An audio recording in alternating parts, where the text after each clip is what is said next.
2 Samuel chapter 13, verse 30. As they were on the way back to Jerusalem, this report reached David. Absalom has killed all your sons, not one is left alive. The king jumped up, tore his robe, and fell prostrate on the ground. His advisor also tore their clothes in horror and sorrow. But just then, Jonadab, the son of David's brother, Simeah, arrived and said, "No, not all your sons have been killed. It was only Ammon." Absalom had been plotting this evil ever since Ammon raped his sister Tamar. No, your sons are not all dead. It was only Amnon. Meanwhile, Absalom escaped. Then the watchmen of the Jerusalem wall saw a great crowd coming toward the city from the west. He ran to tell the king, "I see a crowd of the people coming from the Horonaim road along the side of the hill. Look." Jonadab told the king, "There they are now. Your sons are coming, just as I said." They soon arrived weeping and sobbing, and the king and his officers wept bitterly with them. And David mourned many days for his son Amnon. Absalom fled to his grandfather, Talmai, son of the Amihud, the king of the Gesur. He stayed there in the Gesur for 3 years, and David now reconciled to Amnon's death, longed to be reunited with his son Absalom. Joab arranged for the Absalom's return. Joab realized how much the king longed to see Absalom, so he sent for a woman from Tekoa who had a reputation for great wisdom. He said to her, "Pretend you are in the morning. Wear mourning clothes and don't bathe or wear any perfume. Act like a woman who has been deep sorrow for a long time. Then go to the king and tell him the story I'm about to tell you."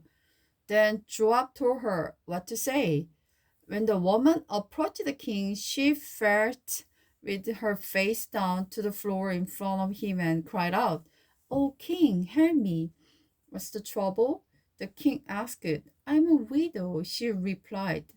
"My 2 sons had a fight out in the field, and since no one was there to stop it, one of them was killed. Now the rest of the family is demanding, 'Let us have your son. We will execute him for murdering his brother.' It doesn't destroy to inherit his family property, but if I do that, I will have no one left, and my husband's name and family will disappear from the face of the earth. Leave it to me." The king told her, "Go home, and I will see that no one touched him." "Oh, thank you, my lord," she replied, "and I will take the responsibility if you are criticized for helping me like this." "Don't worry about that," the king said. "If anyone objects, bring them to me. I am assure you they will never complain again." Then she said, "Please swear to me by the Lord your God that you won't let anyone take revenge against my son. I want no more bloodshed." "As surely as the Lord lives," he replied, "not a hair of your son's head will be disturbed." "Please let me ask one more thing of you," she said. "Go ahead," he urged. "Speak." She replied, "Why don't you do as much for all the people of God as you have promised to do for me?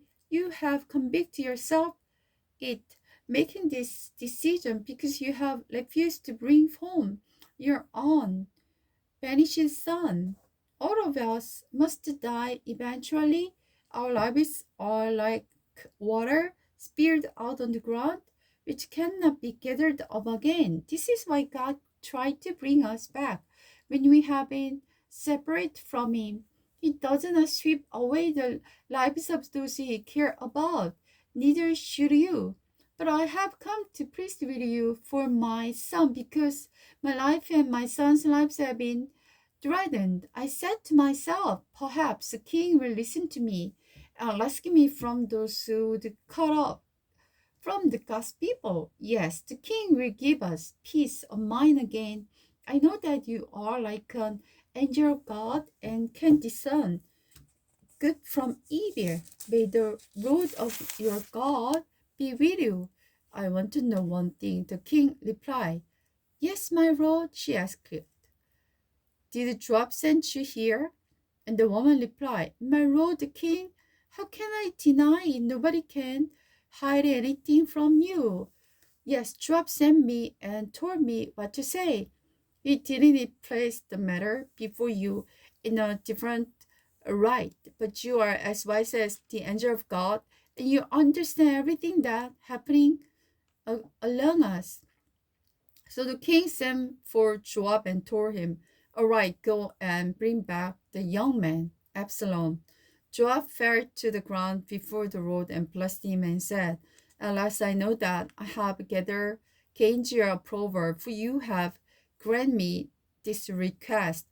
Then Joab went to Absalom and brought Absalom back to Jerusalem. But the king gave this order, Absalom may go to his own house, but he must never come into my presence. So Absalom did not see the king.